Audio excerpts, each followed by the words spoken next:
Assassin's Creed is one of the most popular video game franchises of recent years, and let's face it, it's pretty obvious to see why. The games are awesome, putting you in different historical time periods, allowing you to roam around some of the most famous cities in the world during their peak in history, meet historic figures, and be an awesome dude in the hood going around killing people. What's not to like? However, like any fiction based around history, there are bound to be some historical inaccuracies. So, let's take a look at the truth and the fiction in the Assassin's Creed video games.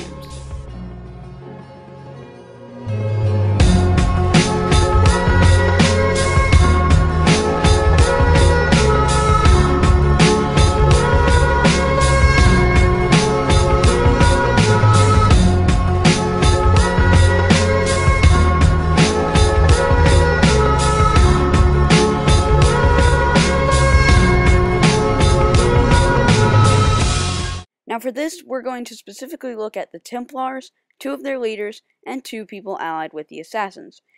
Mostly from the Ezio trilogy, as those games have some of the best material for me to draw on. We're going to examine and compare what aspects of the game are still present in some important characters, and overall see if Assassin's Creed offers a good, accurate presentation of those people from history. So let's get started with the bad guys of the games, the Templars. These characters are obviously based on the Knights Templar from the Crusades, seeing as how the first game takes place during the Third Crusade. The red cross on their chest is one element that has two different origins. In the games, it is known as the Mark of Cain, coming from a mark given to the biblical Cain after murdering his brother Abel. In actuality, the red cross is the mark of St. George, and was a symbol that represented martyrdom, the idea of someone being persecuted or killed for what they believe in. The Knights Templar believed that when one died in combat, it was an honorable thing that would assure them a spot in heaven. However, the Templars in the game were known to consider God a myth and were atheistic, although they did still keep the facade of Christianity for political power. And throughout the game, they are allied with the Catholic Church. Now, if this is indeed at the tail end of the Knights' run, this is definitely wrong. While the Knights and the Church got along pretty well at first, when the Order rose in power and wealth, eventually becoming the second most powerful organization in Europe, second only to the Church, others in power didn't really like this. One such individual was King Philip IV, who borrowed a lot of money from the Knights so that he could wage a war on England that, well, didn't go in his favor. And like any king, he didn't want to pay his debts. As such, he worked with the Church, equally unhappy that they had to share the spotlight with the Knights, to smear the Templar name. This went about in numerous ways, eventually getting so bad that the Church burned many of the Templars at the stake. This contrasts with the game, where Templars and the Church are actually allies, with several popes being the leaders of the Templar order. In fact, let's meet some of those leaders now. Rodrigo Borgia, more commonly known as Pope Alexander IV, is the main antagonist present in Assassin's Creed 2. Here we see him both before his time as Pope and during it. The first time we see him, he is shown to be planning the assassination of Lorenzo de' Medici, along with the other Pazzi conspirators. However, no historical evidence shows that he had anything to do with the Pazzi conspiracy, although Pope Alexander did later request that a painting of the conspirators be removed, for reasons unknown.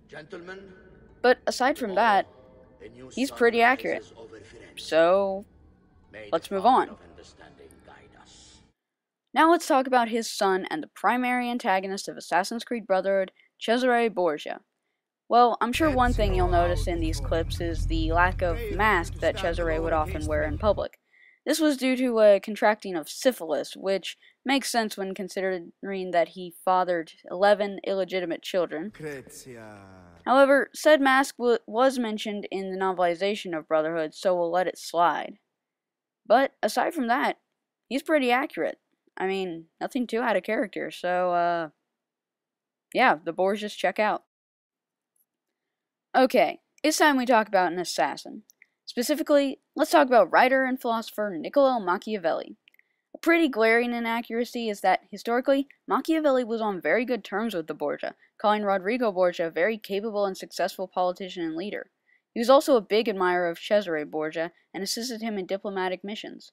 This directly contrasts with the game, as Machiavelli is an assassin, and several times speaks his discontent with the Borgias. Another fact is that Machiavelli, while seeming a bit of a jerk from our historical records, was not so cold that he would argue with Ezio about appealing to Rome's citizens, or preoccupying assassination above all else like in the game. In fact, from what we know, he disliked those kinds of people.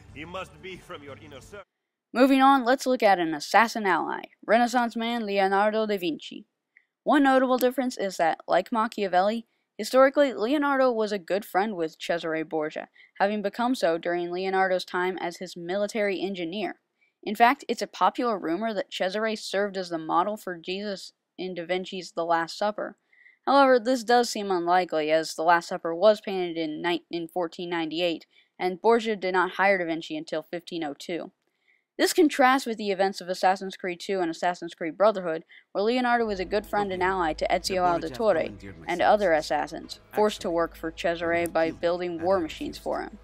And while we're on the subject, one of those machines just happens to be a new variant on his flying machine. Oh, but it's not just any flying machine, one that could fly and shoot a giant cannon. Yeah, needless to say, this didn't exist. So what have we learned? Well, the Church and Templars certainly did not get along, and Leonardo da Vinci certainly didn't build a flying machine that worked, let alone one that could shoot a giant cannon, and Renaissance writers and artists did in fact like the Borgias. However, Assassin's Creed does describe a pretty accurate version of history, even if not everything is correct. However, as I was researching this, I noticed something. Almost every time something inaccurate was mentioned, it seemed the excuse was, the Templars covered it up. Which brings me to my final point, the maxim of the Assassin's Creed itself. Nothing is true, everything is permitted. I'll let Ezio explain what exactly that is. You mentioned the creed before. What is it? Nothing is true. Everything is permitted. That is rather cynical. It would be if it were doctrine, but it is merely an observation of the nature of reality. To say that nothing is true is to realize that the foundations of society are fragile, and that we must be the shepherds of our own civilization. To say that everything is permitted is to understand that we are the architects of our actions, and that we must live with their consequences, whether glorious or tragic. However, one can also look at it another way. Nothing is true could mean that nothing that we learn about the past we know for sure, as we were not there. Everything is permitted could be interpreted as anyone can say anything about history because when people who weren't there look at it, they can't deny it. In short, history may not always be what we study. Another way to look at it is with these two phrases. History is written by the victor, and history is a set of lies agreed upon. And that is why I feel Assassin's Creed is the greatest media based on history ever made. It shows that what we think happened might not have gone differently, or might not even have happened at all. It encouraged us to look at the world around us, observe it, and be honest about what happens. And that is why I love Assassin's Creed.